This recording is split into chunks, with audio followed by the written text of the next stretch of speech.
Gunfire and the sound of explosions, just some of the experiences a Bradenton man is witnessing firsthand as he serves his tour of duty in Iraq.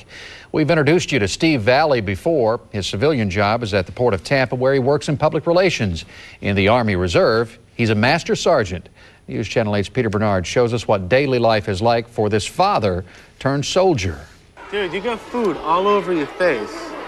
No, wipe it off. Your tongue's not big enough for it. This scene is near Thanksgiving last year when Steve Valley set aside time to eat lunch at school with his sons Sam and Alex. These days, he's toting an M16 in Baghdad. Steve sent me these photos. That's the Al Rashid Hotel damaged by a rocket. The Baghdad Convention Center looks untouched. I talked to him by phone, where he detailed the uneasy feeling he gets when he ventures away from the media compound where he commands an information unit. The other day I was at a school over in the western part of Baghdad, and it's very nerve-wracking because you don't know who's against you and who's with you. Steve sleeps here. It's not a hotel. It's Saddam's plush palace, full of marble and gold. Imagine what Saddam Hussein would think if they ever brought him back to his palace. And in his throne room that everyone has seen on TV numerous times, he has about 200 people, Americans, international people, all sleeping in bunk beds right in his throne room.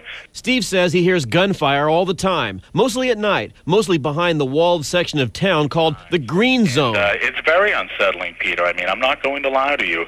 We are in a war zone, and every time I hear a shot, a gunshot, I turn my head and notice it. Steve tells me most Iraqis, better than 95%, appreciate the Americans' presence. He says a small minority cause most of the deaths and destruction. Sandstorms often make day look like dusk. Steve says the hardest part of his job is missing his family. I lose track of the days. I lose track of the date. I'm working 7 days a week, but my wife tells me that every day is another day off the year-long deployment. She marks it down with my two sons. Steve says not knowing what day it is helps him pass the time. Peter Bernard, News Channel 8.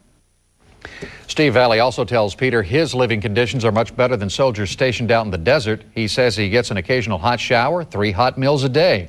Alcohol, though, is forbidden, so during the recent Super Bowl, soldiers in his unit watched the game drinking non-alcoholic Budweiser.